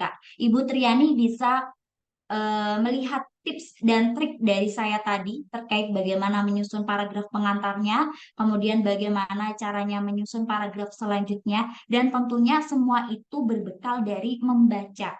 Ketika kita membaca banyak penelitian-penelitian yang ada, Bapak Ibu, kemudian kita membaca banyak buku yang ada, tentunya kita ada inspirasi untuk menulis. Nah, dari situ kita nanti bisa pasti untuk menulis latar belakang tersebut dan tentunya untuk paragraf pengantar tadi mulai dari gambaran umum permasalahan yang Bapak Ibu angkat, kemudian sajikan penyebab permasalahannya. Jadi silakan diikuti poin-poin itu sehingga nantinya Bapak Ibu jadi semakin terbiasa juga kalau menulis itu yang terpenting adalah ketekunan gitu Bapak Ibu. Membaca oke, ketekunan. Jadi jangan patah semangat Bapak Ibu. Ketika stuck di situ, silakan Bapak Ibu baca-baca terlebih dahulu. Kemudian setelah Bapak Ibu baca nih, silakan ikuti poin-poin yang saya paparkan tadi untuk mempermudah Bapak Ibu dalam hal penulisan. Karena seringkali nih saya mereview beberapa laporan PTK ataupun PTS antara paragraf yang satu dengan paragraf yang lain ini kurang padu Bapak Ibu dan alur paragraf tersebut masih kurang sinkron dan kurang ini Bapak Ibu kurang sesuai dengan apa yang Bapak Ibu akan teliti begitu. Jadi silakan bisa diikuti poin-poin yang tadi untuk mempermudah penulisan Bapak Ibu. Kemudian, bolehkah menggunakan kelompok yang sama untuk melaksanakan siklus kedua, ketiga, dan seterusnya? Tentu saja boleh Bapak Ibu. Hal ini tentunya menjadi kebebasan atau keleluasaan Bapak Ibu sebagai tenaga pendidik. Begitu. Apakah di PTS sama ada siklusnya? Iya, benar sekali ada siklusnya, Bapak Ibu. Misal solusi yang diambil dalam PTS adalah in-house training, trik pelakuan di siklus 2 kiranya berupa tindakan apa? Nah, untuk PTK atau PTS ini Bapak Ibu bukan seperti penelitian eksperimen di mana tindakan yang satu menggunakan model problem based learning, kemudian yang kedua menggunakan ceramah atau yang lainnya, tidak membandingkan tindakan ya kalau di PTK atau PTS. Tetapi memang benar-benar di PTK atau PTS ini rencana perbaikan tindakannya itu tetap sama Bapak Ibu, baik di siklus 1 ataupun di siklus 2. Kalau PTS di siklus 1 menggunakan in-house training, kemudian di siklus 2 tetap menggunakan in-house training. Lalu apa yang membedakannya? Yang membedakannya bisa dilihat dari refleksi Bapak Ibu, dari observasi tadi, apa permasalahan yang Bapak Ibu jumpai. Nah, itu bisa diperbaiki. Jadi tindakannya tetap menggunakan in-house training. Dan apakah ada observer begitu? Nah, kalau observer ini sebenarnya pilihan bagi Bapak Ibu. Kenapa pilihan? Karena kalau kita sendiri yang mengobservasi kadang kewalahan di Bapak Ibu. Sehingga kita membutuhkan teman untuk mengobservasi atau rekan sejawat kita. Gunanya bukan untuk menjudgment adanya penelitian kita, tetapi memang benar-benar untuk ini Bapak Ibu, untuk membantu Bapak Ibu duduk bersama Bapak Ibu untuk melakukan penelitian tersebut dalam mencapai tujuan berupa meningkatkan mutu di sekolah Bapak Ibu. Begitu. Jadi tetap sama PTK atau PTS ini. Tindakannya pun juga harus sama dari siklus 1, siklus 2. Begitu. Kemudian Ibu Meniar juga penelitian terdahulu harus dari PTK juga kan Mbak. Nah, Bapak Ibu bisa mengambil dari penelitian tindakan kelas yang terdahulu bisa atau juga bisa penelitian-penelitian yang lainnya. Karena dengan hal tersebut nanti Bapak Ibu bisa ini Bapak Ibu mendapatkan teori-teori yang mendukung penelitian Bapak Ibu mengapa sih mengambil tindakan itu. Oh, ternyata dari penelitian yang apa namanya penelitian lain kuantitatif lainnya itu kalau menggunakan model problem based learning itu ternyata ada pengaruh untuk meningkatkan hasil belajar siswa. Kalaupun menggunakan PTK penelitian terdahulunya PTK semua juga tidak masalah. Jadi tidak ada ketentuan harus PTK, semua harus penelitian yang lainnya juga tidak ada ketentuan Bapak Ibu. Akan tapi alangkah lebih enaknya jika PTK semua penelitian terdahulunya boleh Bapak Ibu, bisa. Jadi bisa dipilih Bapak Ibu. Bisa penelitian terdahulunya penelitian lain atau PTK juga.